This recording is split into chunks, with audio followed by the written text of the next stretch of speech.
Imagine a cena. Você chega em casa depois de um dia exaustivo no banco, lidando com clientes irritados e um chefe que não perde uma chance de criticar. O único desejo é um pouco de paz, um banho quente e o conforto de preparar o jantar enquanto os problemas do dia se dissolvem no aroma da comida. Mas a realidade, como sempre, tem outros planos.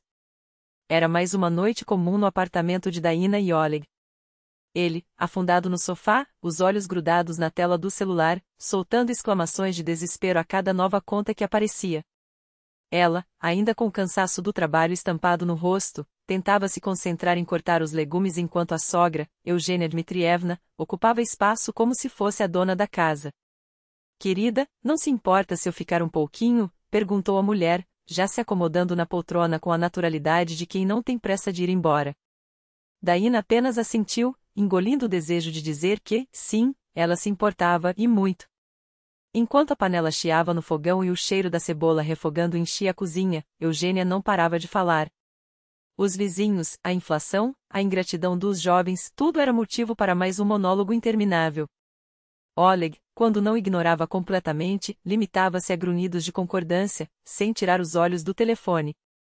Sabe a Olga Rigenkova?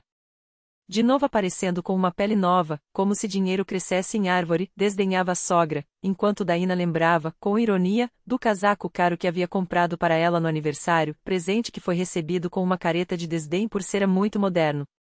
Oleg, filho, você não poderia ajudar sua mãe em vez de ficar aí parado? Coacheou Eugênia, com aquele tom doce que escondia uma ordem.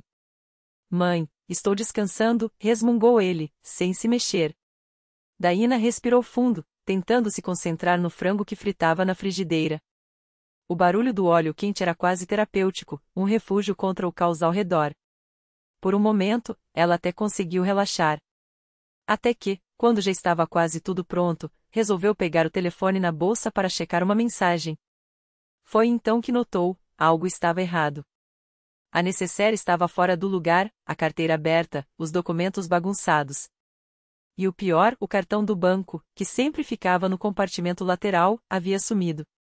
Eugênia Dmitrievna chamou, tentando manter a calma. A senhora não viu meu cartão por acaso? A sogra levantou os olhos com expressão de inocência ofendida. Que cartão, minha filha? O do banco. Ele sempre está aqui, e agora não está.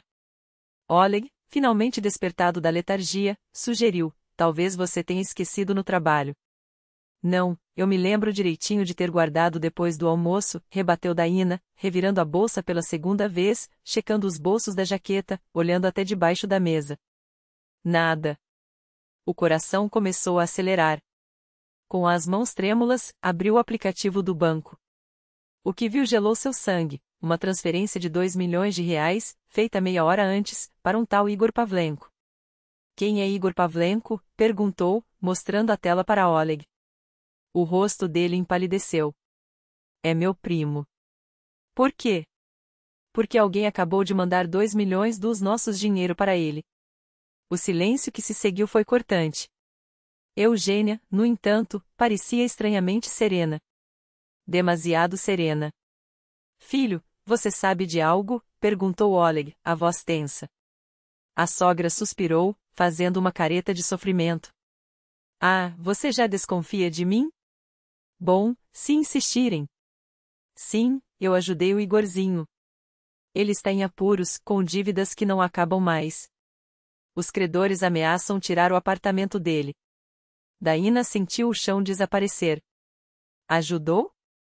Isso é roubo. São nossas economias.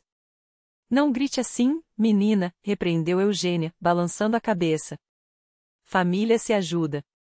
O Igor é primo do Oleg, logo, é parentagem sua também. Que família? Eu nem conheço esse homem. Conhece ou não, ele é sangue do nosso sangue. E sangue não se abandona na dificuldade. Oleg olhava de um para outro, perdido, como se tentasse calcular qual lado escolher. A indecisão dele só aumentou a fúria de Daina. Oleg, você vai ficar calado ou vai fazer alguma coisa? Sua mãe roubou a gente. Roubar é feio, querida. Eu só peguei emprestado para uma necessidade familiar, corrigiu Eugênia, impassível. E dinheiro não é tudo na vida. Não é tudo. Daína sentiu a voz falhar. Isso era a entrada da nossa casa. 3 anos economizando cada centavo, vivendo no limite, abdicando de férias, de saídas, de tudo. E agora? Ah, vocês são jovens, saudáveis. Trabalham e juntam de novo, disse a sogra, como se fosse a coisa mais simples do mundo. E o Igor? Tem 35 anos, é adulto. Que se vire com as próprias dívidas. Daína, não fale assim. Ele está passando por um divórcio difícil, perdeu metade dos bens, está afundado. E eu tenho que pagar por isso. Por que eu? Eugênia ergueu a voz. Porque você faz parte desta família. Ou acha que ser casada é só ter direitos e nenhum dever? Daína virou-se para Oleg, esperançosa. Você vai deixar isso assim? Ele se remexeu, desconfortável. Dar. A mãe fez com boa intenção. Talvez não valha a pena tanto estresse. Boa intenção? Daína não acreditava no que ouvia. Ela furou minha bolsa e roubou nosso dinheiro. Isso é crime. Crime entre parentes. Por favor, somos uma família, viu Eugênia. E dinheiro você não vai ver. O Igor já liquidou as dívidas. Foi a gota d'água. Daína sentiu o corpo tremer de raiva. Anos de sacrifício, noites mal dormidas, o sonho da casa própria tudo destruído por um gesto egoísta, disfarçado de ajuda familiar. Enquanto preparava o jantar, sua sogra revirara seus pertences e, sem o menor remorso, desfalcara a conta deles. Família se ajuda, justificou a mulher, como se 2 palavras pudessem apagar o que havia feito. Daína olhou nos olhos de Eugênia e, pela primeira vez, não segurou a fúria. Com toda a força que tinha, deu um tapa na sogra. O som ecoou pela sala como um tiro. Você está louca? Gritou Oleg, se levantando de um pulo. Não, ela respondeu, a voz cortante. Estou fazendo o que você deveria ter feito há muito tempo. Eugênia Dmitrievna recuou, segurando a face ardente, enquanto Daína levantava a mão novamente. Oleg, sua mulher está me batendo. Você está vendo isso? Gaguejou a sogra, os olhos cheios de lágrimas falsas. Ainda vai ver muito mais se o dinheiro não voltar, prometeu Daína, com uma calma que gelava o sangue. E isso é só o começo. Com um movimento brusco, ela arrebatou a bolsa da sogra e jogou todo o conteúdo no chão. Entre maquiagens baratas, lenços amassados e um rosário de prata falsificado, algo brilhou, seu cartão, o mesmo que sumira dias antes. Aqui está. Minha poupança. Minha vida, sibilou, segurando o plástico entre os dedos como se fosse a prova de um crime. Oleg tentou se colocar entre elas, as mãos estendidas em um gesto patético de paz. Chega, Dar. Pare com isso. Parei quando ela devolver cada centavo, cortou Daína, agitando o cartão no ar. 2 milhões de rublos. 3 anos de sacrifício. 3 anos comendo migalhas para ter um teto nosso. E vocês? Roubaram como ratos e ainda têm a cara de pau de chorar. Eugênia Dmitrievna soluçava, se encolhendo contra a parede. Oleg, defenda a sua mãe. Essa mulher está louca. Louca? Daína avançou, agarrando os ombros da sogra com uma força que a fez estremecer. Vou mostrar o que é loucura. Sacudiu-a como um boneco de trapos. Onde está o dinheiro? Como vamos recuperá-lo? Me solte. Socorro, choramingou a velha, os dedos crispados nas mangas da blusa. Oleg tentou intervir, mas Daína o empurrou com um movimento seco. Ele tropeçou no tapete e caiu de volta no sofá, atordoado. Liga pro seu querido Igorzinho, ordenou ela, sem tirar os olhos da sogra. Que ele devolva cada copeca agora. Ele não pode. Tem dívidas, gemeu Eugênia. E a gente não tem. Daína soltou a mulher com um empurrão. 3 anos morando em um buraco, contando moedas para o ônibus, enquanto vocês se banqueteavam com o nosso suor. Ela passou as mãos pelo cabelo, como se tentasse arrancar a raiva pela raiz. O que fazer? Chamar a polícia? Mas provar o roubo seria difícil. O cartão não estava bloqueado. Alguém poderia ter visto o PIN. De repente, seus olhos brilharam. pegou o celular e começou a discar. Pra quem você está ligando? Perguntou Oleg, a voz trêmula. Pro Igor. Seu irmãozinho de ouro. Do outro lado, depois de alguns toques, uma voz rouca atendeu. Alô? Daína? O que foi? Igor, sou eu. A esposa do seu irmão. A que você roubou. Calma, Daína, eu 2 milhões. Hoje? Ou a gente faz isso do jeito fácil, ou do jeito difícil. Silêncio. Você me ouve, seu verminho? Escuta, eu entendo que você está chateada, mas eu tô ferrado. Os credores vão me matar. Daína riu, um som agudo e sem alegria. E eu não. 3 anos economizando em tudo, trabalhando até desmaiar, e vocês acham que podem me roubar e sair impunes? Daína, seja razoável. Ela gritou tão alto que Oleg estremeceu. Eu fui razoável. Enquanto vocês agiam como parasitas. Desligou com violência e virou-se para a sogra, os lábios curvados em um sorriso que não chegava aos olhos. Amanhã de manhã, o dinheiro tem que estar na conta. Ou a polícia, o juiz e todo mundo vão saber como a família Dmitriev trata quem confia neles. Eugênia tentou se endireitar, fingindo dignidade. Eu não roubei nada. Peguei emprestado de uma parente emprestado? Daína zombou. Ótimo. Então me mostra a raspisca com juros, prazo e assinatura. Ou é mentira, como tudo que sai da sua boca? Mas nós somos família. Família não rouba. Família não destrói sonhos. Oleg tentou novamente. Darin, talvez a gente possa calar a boca, rosnou ela, sem olhar para ele. Você já escolheu seu lado quando ficou quieto enquanto ela me esfolava viva. Virou-se para a sogra. Você tem um apartamento, não tem? Tenho, mas amanhã mesmo, você o hipotecar ou vende. Ou eu vou alugar seu quarto por 3.000 rublos por mês, comunais por sua conta e colocar um anúncio. Procura-se inquilina idosa, temperamento difícil, histórico de furto. Ligações após as 22 horas. Asterisco. Oleg empalideceu. Você não faria isso. Não? Daína digitava no celular, os dedos voando. Já estou postando. Avito, Cian, Yula. Pare, suplicou ele, estendendo a mão. Glupeza foi confiar em vocês. Glupeza foi achar que você era homem. Ela o encarou com um desdém que doía mais que qualquer tapa. Mais um passo e eu publico outro anúncio. Procura-se emprego para homem fraco, especializado em proteger ladrões. Experiência em traição diferencial. Asterisco. Chega! Oleg explodiu, finalmente. Você perdeu a cabeça. Perdi quando casei com você. Daína pegou a bolsa e caminhou para a porta. Amanhã, o dinheiro tem que estar na conta. Ou a vida de vocês vai virar um inferno, e eu garanto que vou fazer cada minuto valer a pena. O batente ecoou como um veredicto. Eles não devolveram o dinheiro. Daína não se surpreendeu. Nunca esperaram um milagre. Mas tinha um plano. Primeiro, foi à delegacia. Denunciou o roubo, mesmo sabendo que provar seria difícil. Não importava. Queria que Eugênia suasse, explicando como tinha o PIN do cartão dela. Depois, entrou com um processo, exigindo reparação. O apartamento da sogra valia $500 mil, daria para bloquear como garantia. Em seguida, inundou as redes sociais.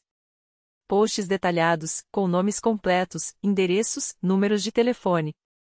Conheçam Eugênia Dmitrievna e Igor Dmitriev, a família que rouba os próprios filhos. Em poucas horas, os comentários se multiplicaram. Vizinhos, colegas de Oleg, amigos da igreja, todos souberam. O telefone de Eugênia não parava de tocar, cheio de pessoas indignadas. Oleg ligava a cada hora, suplicando que voltasse, que a resolvesse em família.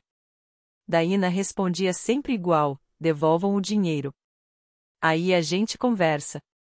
No terceiro dia, Igor finalmente cedeu. Daína, vamos nos encontrar. Eles se encontraram em um café barato perto do prédio. Ele estava desgrenhado, as olheiras fundas.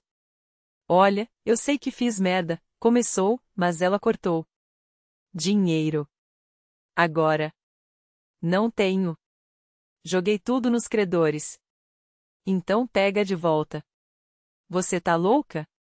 Esses caras são sérios e eu não sou? Ela virou a tela do celular para ele. Era o perfil dele no VK, com um post fresco: Igor Dmitriev, 35 anos. Especialidade: roubar a própria família. Aceita propinas e subornos.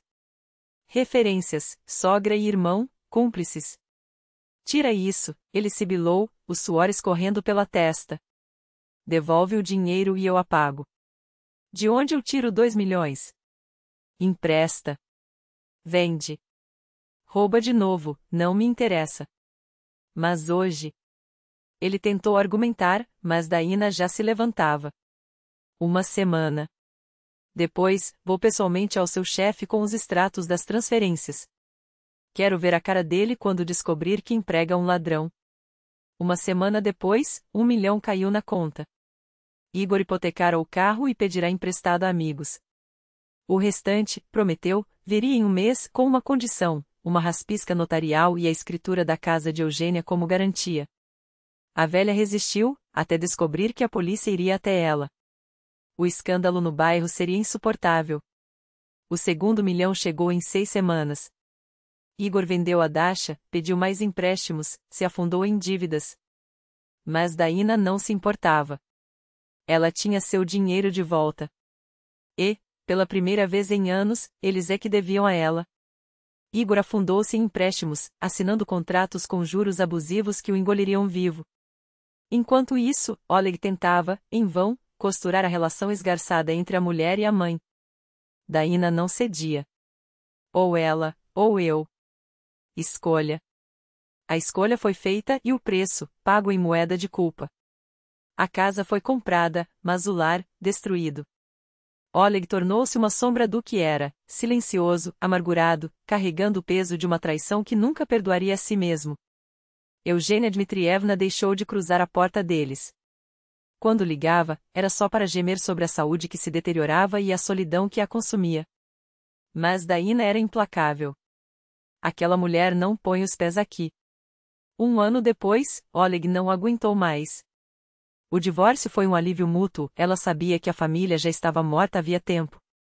A justiça lhe deu a casa. Afinal, cada centavo havia sido suado por suas mãos. Oleg voltou para os braços da mãe, que comemorou a vitória de forma breve. O filho mergulhou na garrafa, perdeu o emprego, e as brigas por dinheiro com Eugênia se tornaram rotina. Igor, por sua vez, quebrou de vez. Vendeu o que restava, mudando-se para um cubículo nos confins da cidade após perder até o emprego. Os credores o caçavam como abutres, garantindo que não ficasse parado em lugar nenhum. Enquanto isso, Daina acendia. Uma promoção, depois outra. A direção admirava sua determinação de aço, sua capacidade de esmagar obstáculos sem pestanejar. Em 3 anos, ela era braço direito do diretor regional. A vida pessoal, no entanto, demorou a se ajustar. Homens recuavam diante de sua reputação, uma mulher que não tolerava traição, que não dobrava a espinha por ninguém. Até que apareceu Maxim, um advogado que, em vez de se intimidar, admirou sua força. O casamento foi discreto, só para os mais próximos. Oleg não compareceu, diziam que afogava as mágoas no álcool, depois que Eugênia vendeu o apartamento e se mudou para um asilo, derrubando o último esteio de sua dignidade. Maxim era o oposto do primeiro marido, independente, íntegro, disposto a blindar a família contra qualquer ameaça. 5 anos depois do divórcio, o telefone tocou. Do outro lado, a voz trêmula de Eugênia: não tenho dinheiro para os remédios. Oleg sumiu, não atende minhas ligações. Você não poderia, afinal, sou sua parentela. Daina ouviu em silêncio. Você está certa, respondeu, pausada. Família deve se ajudar. Lembro bem dessas palavras. Um suspiro. Aqui está meu conselho: procure assistência social. Eles auxiliam idosos a conseguir descontos em medicamentos. Mas eu preciso de ajuda concreta. E eu lhe dou uma ajuda concreta e de graça, a informação que precisa. Adeus. Desligou o telefone e sorriu. A justiça não é rápida, mas é inexorável. Cada um colheu o que plantou, ela, a paz e a felicidade que merecia, e eles, o peso de suas próprias escolhas.